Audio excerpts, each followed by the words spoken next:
We do have a few more minutes. I'm just struck from our panelists' presentations, particularly about the issue of the permanence of the rules. And I just wanted to mention one case in particular that has to do with services and commitments, which is that the country of Bolivia, which has been a member of the WTO for a long time, recently approved by popular mandate a new constitution which affirms the right of health care and the government's obligation to provide that right to the citizenry. And because of that, Bolivia took the step to remove its commitment in hospital services within the WTO. And they said, this is no longer permissible for us. We cannot have WTO market discipline open in hospital services because it is a human right guaranteed to our citizens in the Constitution. And Europe actually has market presence in Bolivia in the hospital services sector, but they did not object to their rescinding that sector. The United States does not have market access presence in Bolivia, but the United States objected on principle to Bolivia's rescinding hospital services from the WTO, and is currently still, after I think it's at least 2 years, in negotiations for concessions, saying that in order for Bolivia to be able to rescind hospital services, it must offer other new concessions to the United States, even though there is not one company that is losing any market access in Bolivia. I'm sure that, the healthcare sector has way more places it can make money in the United States than it can in Bolivia, and they're not invested there.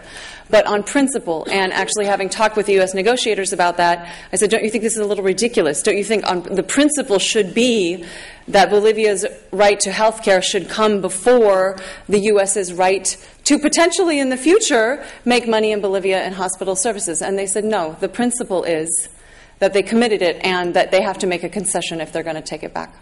So that's just one example, I think, that is particularly striking because it really shows something Sonia mentioned earlier about the way that within the WTO the trade is really prioritized over human rights. And there's a lot of ways where entering into the WTO can unfortunately force the country to give rights to foreign investors over the human rights obligations that that country might have. So in many ways, I think, and especially thinking about what Adele said, going through these structural reforms that were encouraged, imposed, I don't know what you want to say, by the International Monetary Fund and the World Bank, joining the WTO in many ways is like pouring super glue over all of that. So you can change your government, you can change your policy, you can have a negative experience with it, but you can never go back and say, well, we made a mistake and we want to change that, or our current dynamics have changed and so we need to have a different approach, because once you commit it in the WTO, you can't actually get it back. So I just wanted to see if there were actually any countries engaged in process of accession. We certainly hope to be in touch with you in the future. I have some sign-up sheets which didn't make it onto the tables in advance, but we do hope that you would be able to come up and speak with the panelists if there are countries in accession. We understand that there are people here from Ethiopia as well as from Palestine, and there could very well be others. If any of you do have any questions, we'd be happy to take them right now, just for a few minutes before we wrap up. Yes, please, go ahead. Why the EU is considered as a bloc, as a member, why other countries are individually considered as members or negotiated as individuals? In the WTO? Go ahead, Sonia. Okay, go ahead. And also, Adele, I wondered if you could tell us about how you went through. Sorry. I wonder if you could tell us about the process of passing all the legislation that was required for WTO compliance. Did you have the experts? Were your laws in place? Did you have the capacity? Did you have the funding to implement those kinds of intellectual property laws? And so what you had to go through and how you did it. And I just wanted to add about the LDC accession guidelines, which we had mentioned. Oh, I'm sorry. Yeah, that's okay. I think the idea was that, and I don't know if this is how they will go through, but the idea was that instead of having to bind 100% of tariff lines, I think the proposal is you bind 48% of tariff lines. Does that sound right? Mm-mm. Okay, and then I thought it was 79% would be the average agricultural bound tariff instead of, say, Vanuatu's 43%. It's well. Let me address the gentleman question. Like EU, they negotiated as as one. So everything applies to one, it applies to everybody, so because they are already like one block. So the other point that you raised, I'm sorry, I skipped it. Did any other bloc try, for example, our community or GCC? Did they, No. in Latin America, did any of these No. blocs? There isn't a union by the meaning of economic union like the EU anywhere in the world. I have not heard of. Like the GCC is a different case. It's not a union yet, but it's what do you call it? Like a tariff, a customs union.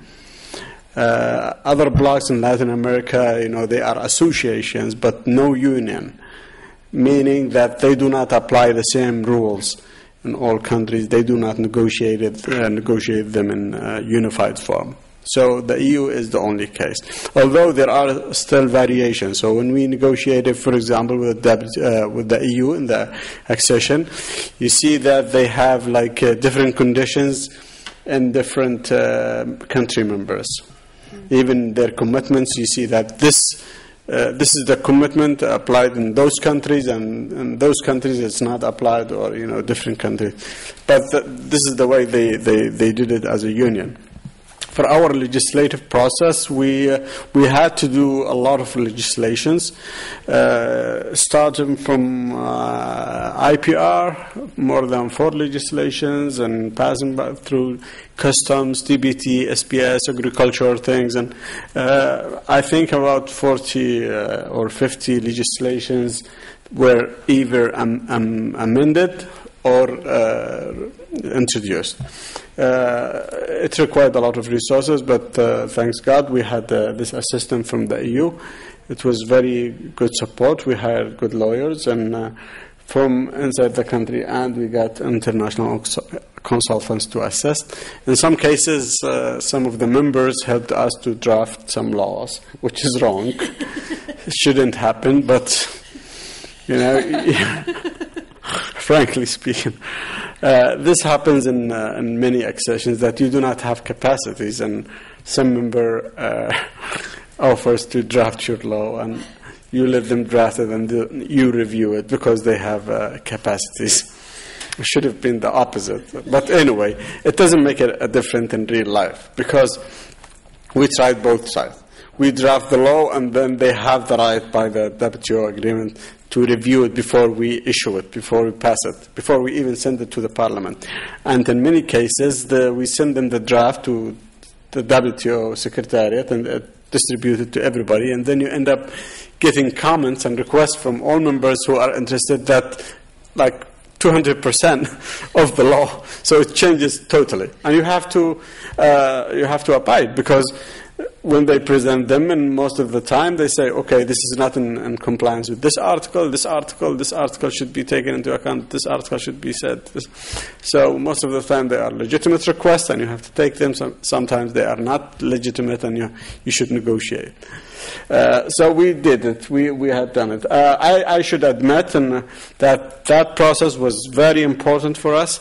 A lot of laws were passed without the accession to WTO would have not been passed like that. A lot of reform happened in the country, in the economic and trade system, that without us being forced to do it would have taken very long time to do.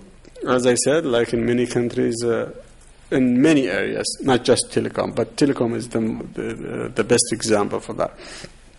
The issue is said, of course, there have been attempts by the WTO membership to favor or, make the life of LDCs easier. The first one was in 2002 and didn't work. It was very vague text.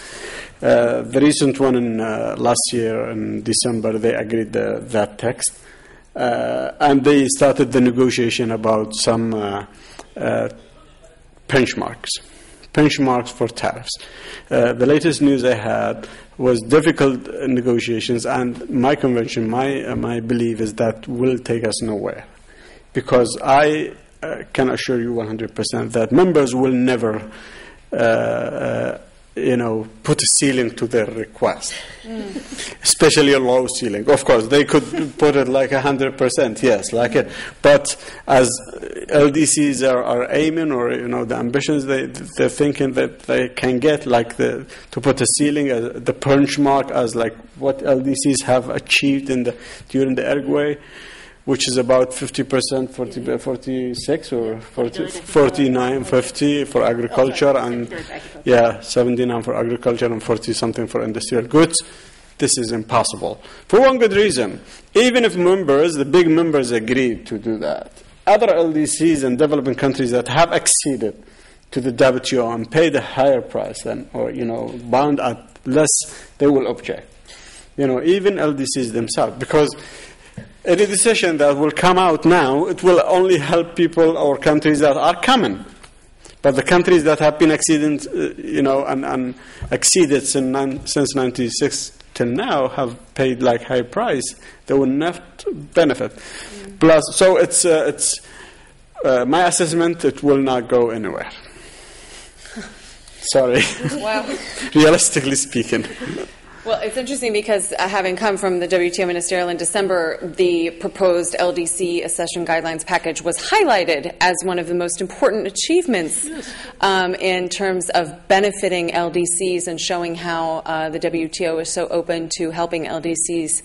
And yet now we're hearing actually it's just guidelines and no member is obliged to abide by it, and they can actually make as many demands as they did before. So that's this is my opinion. Yes. I mean, we haven't, we're not at the end of it yet.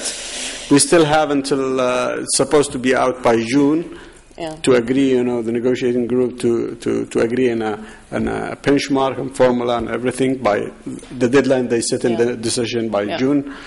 But yet it's not ready. But my opinion is that will not go anywhere. Yeah, and they're negotiating aspects of it, but the fact that it is not binding is definitely not going to change. Well, I mean, there's no way that's going to change. That's another issue. So if they agree on something, then what kind of mechanism they will apply. Like the one we had in 2002 was also they agreed all of it voluntarily. I mean, there is no enforcing mechanism. Yeah. Well, it's just interesting, another way that here at UNCTAD we're talking about ways to use trade for development, and within the WTO, there's a lot of rhetoric around that, but it seems like it really is an institution focused on increasing trade flows. And so, if there's going to be an assessment of whether or not it's actually going to help a country's development, it's going to have to be that country to do that, because what WTO is going to help you do is just increase trade. And it's going to maybe help increase imports into your country more than exports out of it, but it's not necessarily guaranteed to have a good impact. So there was a question over here we wanted to get. Okay, thank you. I was talking to Sani about, Palestine is joining or trying, right now to negotiation with the WTO. So the irony with this thing that we are not controlling even the borders or even the market itself. So, and this is the first thing. And the second thing is we have this Paris Protocol agreement with the Israel occupation and it is bounding all our customs and sectors with the Israeli market. So how I know it's like it's a political step, saying that okay, we have this kind of membership in World Organization, but my question to Sani is, could this harm us, and could this affect us negatively in which sectors? And this is my question. Okay. Thank you. So I have to say I'm not an expert in the Palestinian economy, but and it depends at the moment what your current status is, because at the moment who sets your tariffs? Is it Israel in practice? And so, okay. So at the moment you don't actually have tariff control anyway, and so Israel could be setting them very low in a way that doesn't help your manufacturing or your agriculture. The question is also, I'm a bit unclear because of the status, whether Palestine, for example, has to currently have the WTO rules apply in its territory already, and I guess it doesn't. Do you have to have the intellectual property rules? Do you have patents for 20 years on medicines in Palestine or not? And so if you don't currently have them, then you're able to enjoy, the generic medicines at $67 per patient per year. You don't have to have copyright. You can photocopy all the textbooks for free, so your students can afford access to textbooks and journal articles. because you're not a member of the WTO, you have all those freedoms, except you don't really have control of your borders, so your tariffs are being set by some other country. But the other WTO rules you don't have to comply with as long as you're not a member. So you can set which service sectors foreign investors can invest in, you can require them to set up joint ventures with local companies, technology transfer, employ local people, all that kind of thing you still have freedom to do when you're not a WTO member. So it's those, if your tariffs are already set by Israel, then that kind of part of the question is, that won't change necessarily by WTO accession unless your statehood changes, but the aspects of the rules, if they don't currently apply to you, then you are enjoying not having to have intellectual property rules, so cheap medicines, cheap technology, cheap textbooks and educational materials. You can control what foreigners are in which service sectors and what your requirements can be from them. You can set your government procurement to all support Palestinian people and products. Those kinds of things you may lose to a certain degree in your WTO accession, depending on the variables about what kind of package you get. So for me, Palestinian statehood and recognition by international organisations, there may be organisations you could join that would have a less expensive price. Yeah. Other UN bodies, for example, join whatever, UNESCO, join WIPO, join the WHO, because they don't have legally binding, enforceable through tariffs on your exports rules that can harm your development in such a one-sided negotiation as we've just heard from Adele. And in that sense, the WTO is actually not a universal organisation. I mean, yes, it has 153 or 156 members, but there are 30 countries that are not members. Some Pacific Island countries will never join. So it will never be universal membership the way the UN is. So the UN bodies is 192 members. So if you're seeking recognition by the most global multilateral organisation, then it makes more sense to go to the UN than go to the WTO, which is not a truly universal organisation, and I doubt ever will be, because why would some small Pacific Island country join? Are there any more questions? Yorgos? And then he'll have to... Sorry. Hey, I'm still trying to understand why your country is joining the WTO. Me too. Okay. You answered, okay. No, I have another answer. No, if it's for political reasons or yes, anything like from the very above stages and stuff, I wouldn't like to put you into any condition. But yeah, but if it's like for imports, because you said importers always want like the lower tariffs or whatever, that could be done with unilateral concessions that later on maybe your country decides to develop some sectors so they can be withdrawn without being, in a legal agreement and be bound by a legal agreement. And then was it maybe part of that World Bank IMF conditionality of loans you mentioned? Because we know they're doing that as well. And then another one on what Deborah said on Bolivia and the institution and the concessions the Americans asked from, the United Staters, we should be calling them actually, right? From the Bolivians for the hospitals. Is that based on some legal provision in the WTO that if you want to draw back, you have to give something in return, right? Okay. Yeah. Okay. That's it. Go ahead. Yeah. Thanks.